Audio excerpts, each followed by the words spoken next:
Hey, what's going on, guys? My name is Brandon. Welcome to Audio Addiction, where you can find latest album reviews, you can find our band interviews, and you can find live coverage of the concerts that we get. I've been pretty busy as of late, just also doing a lot of personal stuff. But I've been posting a lot of interviews. If you haven't checked out, the most recent one is with Dead American. Go give them a listen. They're awesome. But I'll also be doing a few other reviews. 4 Year Strong's on my list, Living Machines, and a few others that I'm really excited to get into. So make sure you check back with the channel for those. But tonight, we're going to be talking about Second to Safety's newest record, Esther.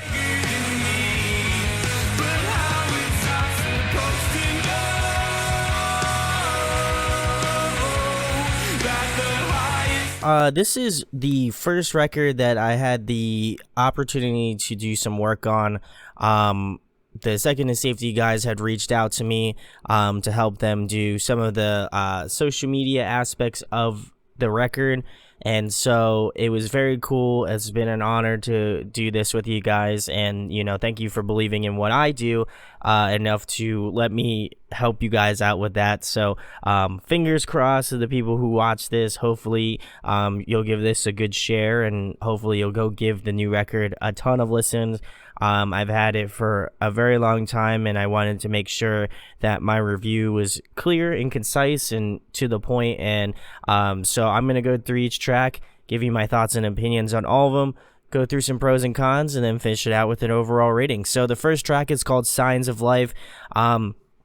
I really like the incorporation of natural elements. They have some like birds chirping. They have this like real kind of like natural vibe. And if you look at the album art, which I have posted up there, it really does have that sort of like, again, it has that sort of just natural vibe to it. And throughout the record, it kind of shows itself in a few different places, but this song in particular, just to start off the record, kind of gets you in that moment, and I really enjoy that. I also enjoy Zach's vocals a lot. I think that he has a few great moments of singing, but particularly this one, the first track off the record, which I wasn't really expecting a lot of, because I know that he had done vocals in their most recent record. I don't know why I said most recent record, Fine, which you can go check out, and I did a review of that one too. But I felt like he was kind of taking a backseat to what Sean does. I love Sean's vocals too, equally as much, but I felt like Zach, I would have loved at the time when I was recording that review. I felt like he could definitely be involved more. He could have more vocal parts, and I feel like they could split it 50-50, very much like one of my favorite bands does, 4 Year Strong. I know Dan and Alan kind of split it, and I felt like in this entire record, I felt like that was the vibe between them two, Sean and Zach. They really did a great job of that. And again, speaking of Sean, he provided some backup vocals in this track as well. The song definitely takes more of a melodic and softer appeal to it, especially not only instrumentationally but also vocally as well. But there's a little bit of a punch at around the 2-minute mark to around the 2 minutes and 30-second mark. Very Tiny Moving Parts-esque. I know that they draw influence from them, and you can hear it in a good amount of the tracks off of this record, but there's some that I feel like they even went a little bit further than Tiny Moving Parts have so far.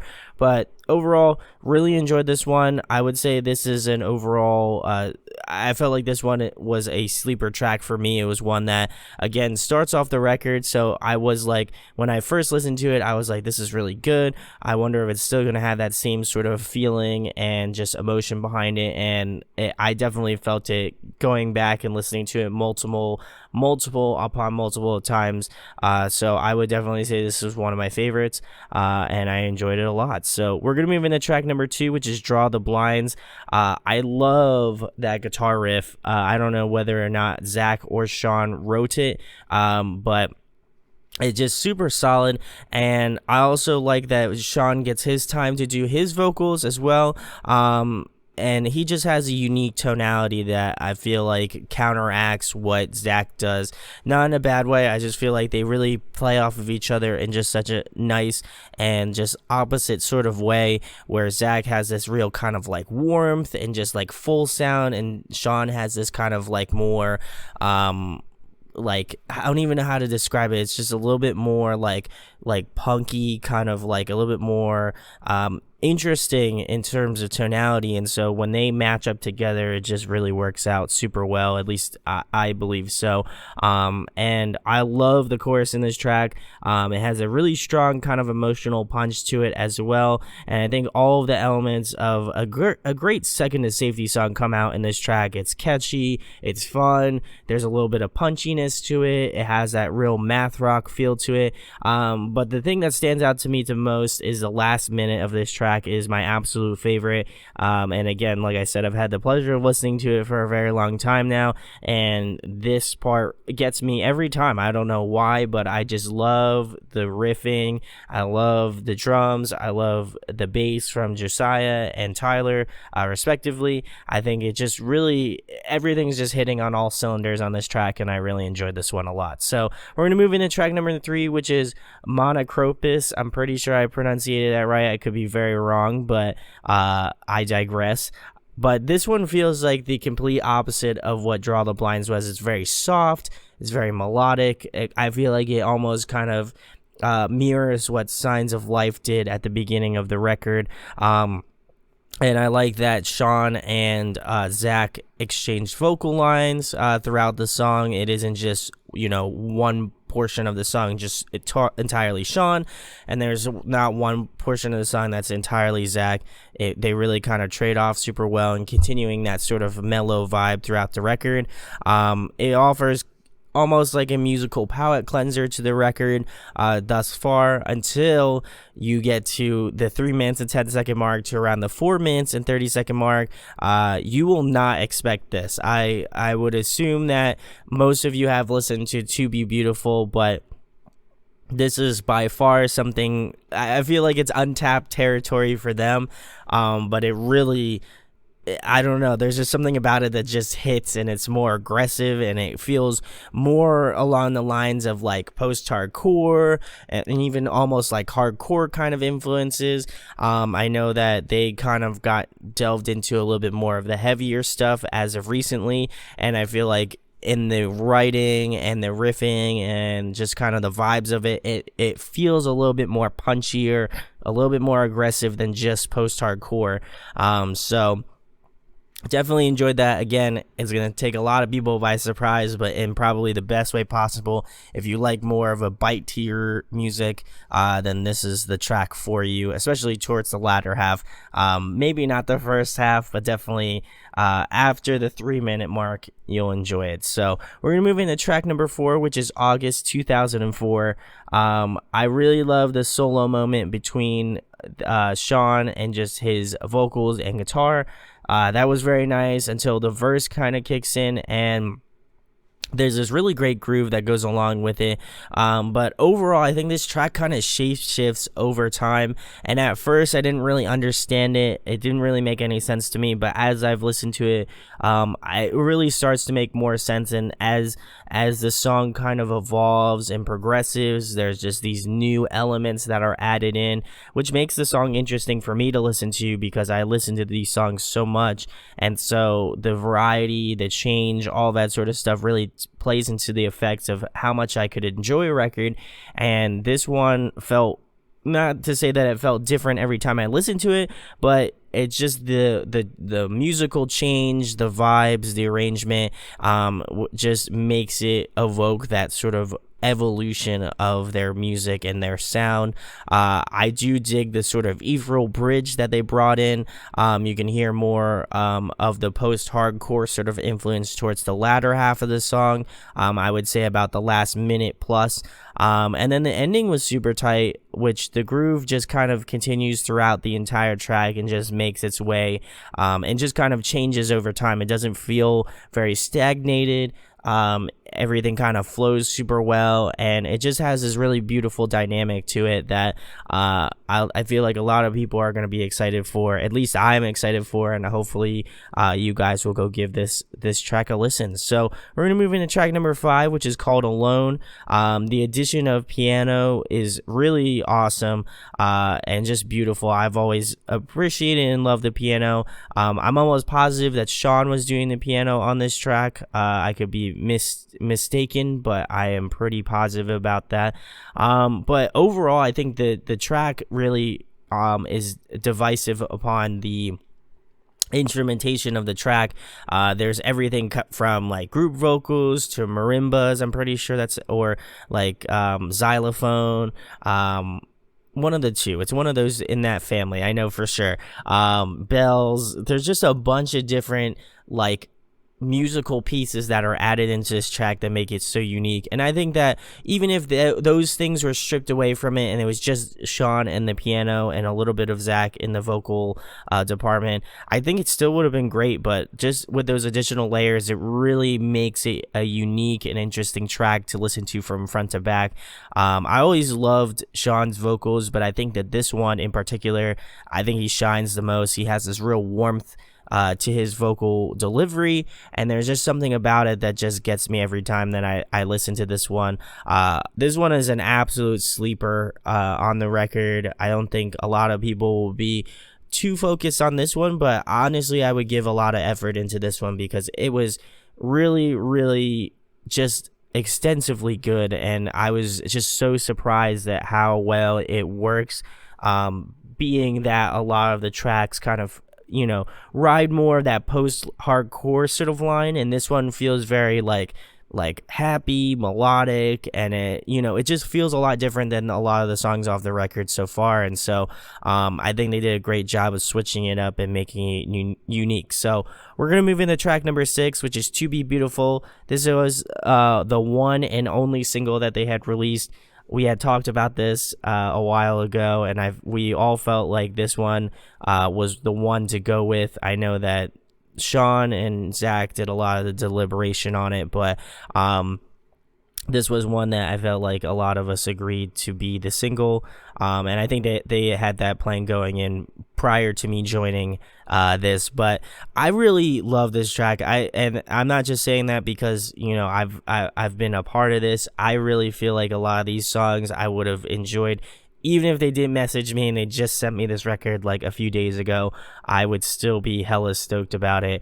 But this one's super infectious. I love the part of the song that just kind of that hits me the most, which is definitely the chorus. The chorus is so big. It has this really great crescendo moment to it, and there's just so much dynamic and power behind this track that I think it was just such a great single to release. But not only that, but also I feel like it shows off of their abilities as a band to kind of branch out, do something different. This one is definitely one of the more in-your-face sort of tracks, and they could have picked any other song to fill this slot, but I felt like this one obviously agreeing with them, I felt like this track was one that just fit with their sound the most, and I feel like it would get a lot of people hyped for the record to come out. I like the little break between the 2 minutes and 30-second mark to around the 3 minutes and 40-second mark. There's this nice little organ kind of soft soft bridge, and I think it just really works in the sort of more dynamically based song throughout. The last chorus is probably the most interesting part of the song. The vocal lines are insanely divergent, and I think they really work with what's going on in the track, and it just is a nice kind of change of pace from the rest of the choruses that were on this track. So we're gonna move into track number 7, which is Esther. One thing that I will point out that I've enjoyed throughout this entire record is just kind of the dichotomy that they bring. There's, they have these sort of more high energy, aggressive, more like punchy, more math rocky sort of songs, and then they kind of flip-flop it with a kind of softer, more melodic, a little bit more ethereal tracks. And I feel like this Esther in particular shows off that dichotomy, and it also shows off a lot of the diversity of the band. They're able to do a lot of different things, and I think that each individual thing that they've done has been unique, and it doesn't feel like the same thing. And I really feel like one of the biggest things about this track in particular, Esther, is the vocals. I really feel like Sean and Zach push themselves as vocalists. You can really hear them hit those notes and belt those notes at around the 3 minutes and 30-second mark to around the 4-minute mark. It just has this just emotional value and just punch to it that would have been lost if it wasn't sang with like conviction and emotion behind it. And a lot of these songs have that sort of value added to them. So definitely enjoyed that portion of the track. And there's also moments where I think it's really cool where they have that, like Sean playing some acoustic guitar and he's recording it with a mic, and there's this like not feedback, but there's just this like kind of like white noise that's going on behind it, and then they fill it in with just the, or kind of meld it with the sort of instrumentation that they've done, mixing and mastering the track. And it keeps it unique where it doesn't feel like, it's all just on the computer. They're just writing these tracks to just, keep it more, computerized. It has this sort of, like homegrown sort of feel to it. And I appreciate that. And a decent amount of these tracks, it's not just this one in particular, Esther, but I feel like a lot of them have that sort of, homegrown sort of feel to him. So definitely enjoy that, and is probably one of their strong suits without a doubt. So we're going to move into track number 8, I Am, Ralph Waldo Emerson, Descending from Mosca. I'm pretty sure I pronunciated that right. I could have just completely butchered it, and then I'm going to keep in that mess up. Who knows?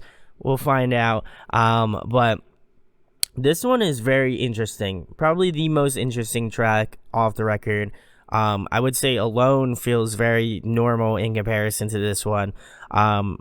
It's very sporadic. It's kind of spastic in some sort of way, especially instrumentally.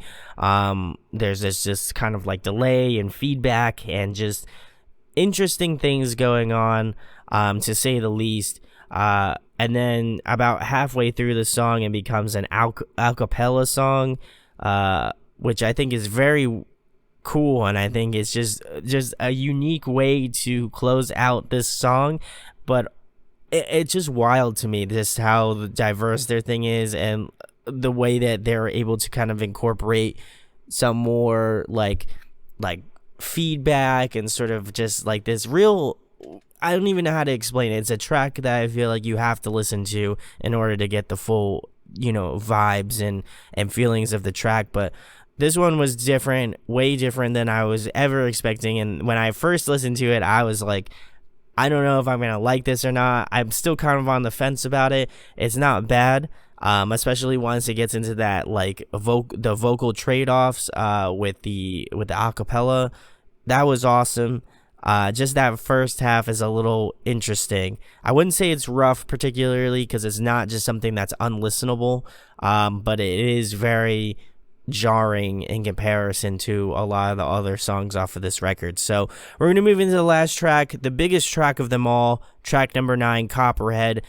This is I was going to say 20. I did say 20, but it's not 20. This is a 12 plus minute song, and for a smaller band, this is ambitious. At least I'll have to give him credit. Even if I didn't like the song, I have to admit that is ambitious in and of itself. But this one, I do feel like they genuinely did a good job of keeping my attention. At a track being 12 minutes plus long, is very hard to keep not only my attention but other people who listen to this record's attention, because tracks aren't this long now. You can barely have somebody that will listen to a 3-minute song. So imagine them having to do that 4 times as much. So very insane. But overall, I really enjoyed it. The song starts off more melodic and then picks up at around the 2 minutes and 33-second mark. But I feel like this song in particular fully represents Esther to a T. just because there's moments, especially at the beginning and the end of the track, that are a little bit more melodic. They have more of a melodic feel to them. They're a little bit softer. And then towards the middle parts, there's just just a heaviness that's sandwiched in between the sort of more melodic portions of this song. And I just feel like it shows off the full gambit of what Second to Safety can do. It doesn't really kind of pigeonhole them into one certain genre. They have these moments that are a little bit more rock. They have these moments that are a little bit more post-hardcore or hardcore influence. They have these songs that are a little bit more pop inspired or like indie inspired, and it shows off their range as a band. And I think in comparison to their EP, which I felt like wasn't as good, there was definitely some moments where I felt like they were doing a really great job of what they were doing, and I would have loved to have them continue that a little bit more. But overall, I think they really improved so much, and in such a short amount of time, and it's so cool to see this band really doing what they do. And like I said, I couldn't be more proud of them as not only somebody that's helping them to achieve their goals, but also, as a fan of the band genuinely, it's such a step up from the EP, and I really enjoyed it. So some pros and cons I have about it, as I mentioned, I feel like it is miles, even light years better than the EP in so many ways. There's just so much diversity to it. There's just a lot of great dynamics to it. I think the way that they arrange the songs, as well as kind of keeping those sort of stronger moments where you have stuff that's more familiar to their fan base, and then also stuff that is just different.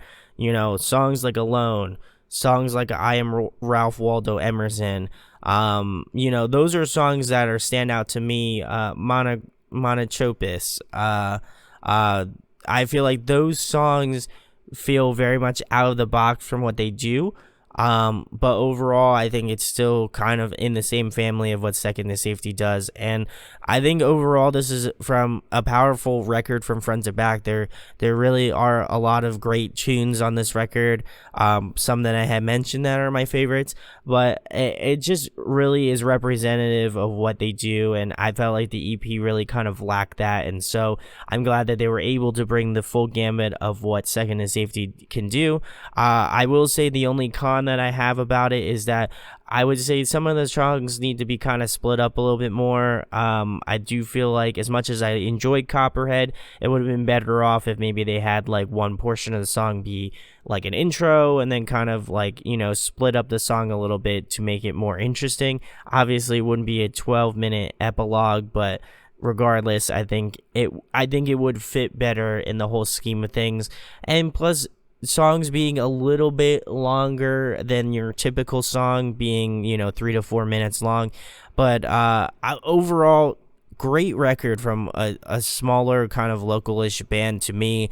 It's I wouldn't say it's very rare, but it's very hard to impress me, being a local band, a band that I may not have a lot of knowledge about off the bat. Like, if I have a band like, for example, like Memphis Mayfire, I know what they're going to sound like by now because they're on album number 78. Obviously I'm being facetious, but I know how they're going to sound. This band, I've only listened to the EP, so I was just very curious on how they were going to kind of formulate their new sound and kind of incorporating new sounds into their new record, and I think they did a bang up job. One that I can fully back, fully enjoy, and is definitely one you guys should go give a listen to. So my overall rating for Second to Safety's Esther, I'm going to be giving it a 9.5 out of 10. Definitely one of those strong records of this year so far. It might make it to the albums of the year list. We're only in February, so I still feel like there's some time to be had, but I will say it is a strong contender for that. So let me know in the comments what you think about this record. It comes out on Friday. Please go pick it up. Please go support these guys. I know that they put a lot of blood, sweat, and tears into this record, and I would love for the Audio Addiction fam to go check it out. So if you enjoyed this review, share it, like it, subscribe. It goes a long way. If you live in Pittsburgh, they're doing a album release show at the end of March. So go give it a check out if you do live in the Pittsburgh area. I would love to go, but I work that day. So unfortunately, can't do it yet. Maybe I'll take off. Don't know. It's still a little early. But you should go out if you live out in that area. And my name is Brandon. We hope you got your fix, and we'll be talking with you soon. Peace. Hey guys, hope you enjoyed the video. Thanks for watching. Of course, if you enjoy what we do, make sure to go check out the other series we do. We do album reviews, we do band interviews, and we do live videos, so definitely go check that out. Hit that subscribe button. It really helps our channel, helps us grow. Make sure to hit that like button as well. Go follow us on social media. That's all down below. We try to keep that as updated as possible. We also made a new website where we'll be posting photos of upcoming concerts and stuff like that, which you can go check out at audioaddictionmedia.com and come get your fix with us, guys. Talk to you later. Deuces.